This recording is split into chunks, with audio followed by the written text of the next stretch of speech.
అన్ని చోట్ల ఓట్ చోరీ గురించి రాహుల్ గాంధీ మాట్లాడుతా ఉన్నాడు. అంతటా జరిగింది, కర్ణాటకలో జరిగింది, మధ్యప్రదేశ్‌లో జరిగిందని చెప్పి చాలా అంశాలు రాహుల్ గాంధీ ప్రస్తావిస్తున్నాడు. రాహుల్ గాంధీ మాట్లాడుతున్నాడు. కానీ ఎందుకు ఏపీలో జరిగిన ఓట్ చోరీ గురించి మాట్లాడట్లేదు? నిజంగానే ఆయనకు ఓట్ల మీద అంత కన్సర్న్ ఉంటే, ఓటర్ల మీద అంత కన్సర్న్ ఉంటే ఎందుకు మరి ఏపీలో జరిగినటువంటి ఓట్ చోరీ గురించి మాట్లాడట్లేదు? ఎందుకు మాట్లాడట్లేదు అంటే రేవంత్ రెడ్డి, రాహుల్ గాంధీ, చంద్రబాబు నాయుడు ఈ ముగ్గురు మధ్య ఒక హాట్‌లైన్ కనెక్షన్ ఉన్నది. అంటే ఒక సీక్రెట్ ఫోన్ కనెక్షన్ ఉన్నది వీళ్ళకి.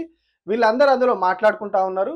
దాని ప్రకారమే ఈ వ్యవహారం అంతా నడుస్తా ఉన్నది. అంటే చంద్రబాబు నాయుడు, రేవంత్ రెడ్డి, రాహుల్ గాంధీ వీళ్ళందరూ కూడా కలిసిపోయిర్రు. చంద్రబాబు నాయుడు గురించి ఎందుకు మాట్లాడు? కారణం హాట్లైన్. చంద్రబాబు, రేవంత్, కాంగ్రెస్ హైకమాండ్. అంతే కదా. ఎందుకంటే చంద్రబాబు నాయుడు గురించి ఎందుకు మాట్లాడు చెప్పు. ఆ రాహుల్ గాంధీ ఆంధ్ర గురించి ఎందుకు మాట్లాడు చెప్పు. మాట్లాడు. ఎందుకంటే హాట్లైన్. చంద్రబాబు నాయుడు, రాహుల్ గాంధీ, రేవంత్ రెడ్డి.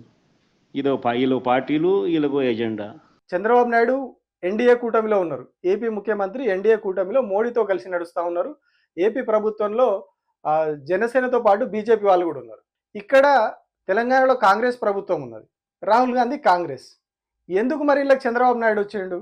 ఢిల్లీలో ఓట్ చోరీ అని చెప్పి రాహుల్ గాంధీ ఒక ప్రోగ్రామ్ చేస్తూ ఉన్నాడో దొంగ ఓటర్లను సృష్టించారు, ఫేక్ ఓటర్లను సృష్టించి ఓట్లు వేసుకున్నారు వాళ్ళే అని చెప్పి ఏదైతే రాహుల్ గాంధీ ఆరోపణలు చేస్తూ ఉన్నాడో అదే సేమ్ స్కీము స్కామ్ అంతా కూడా ఏపీలో అమలు జరిగింది అనేది ఇప్పుడు జగన్మోహన్ రెడ్డి చెప్తున్న దాన్ని బట్టి అర్థం చేసుకోవచ్చు. మరి ఎట్లా జరిగింది ఈ విషయం? రేవంత్ రెడ్డికి తెలుసు, రాహుల్ గాంధీకి తెలుసు, చంద్రబాబు నాయుడుకి తెలుసు. అందుకే ఇప్పుడు రాహుల్ గాంధీ ఏపీ గురించి ఎందుకు మాట్లాడట్లేదు? మిగతా అన్నిటి గురించి మాట్లాడుతూ ఉన్నాడు, ఇక్కడ గురించి మాత్రం మాట్లాడట్లేదు. వైఎస్ఆర్సీపీని కూడా అందులో కలుపుకొని రాహుల్ గాంధీ దాని మీద ప్రొటెస్ట్ చేయాలి, వాళ్ళని కూడా దానికి ఆహ్వానించాలి.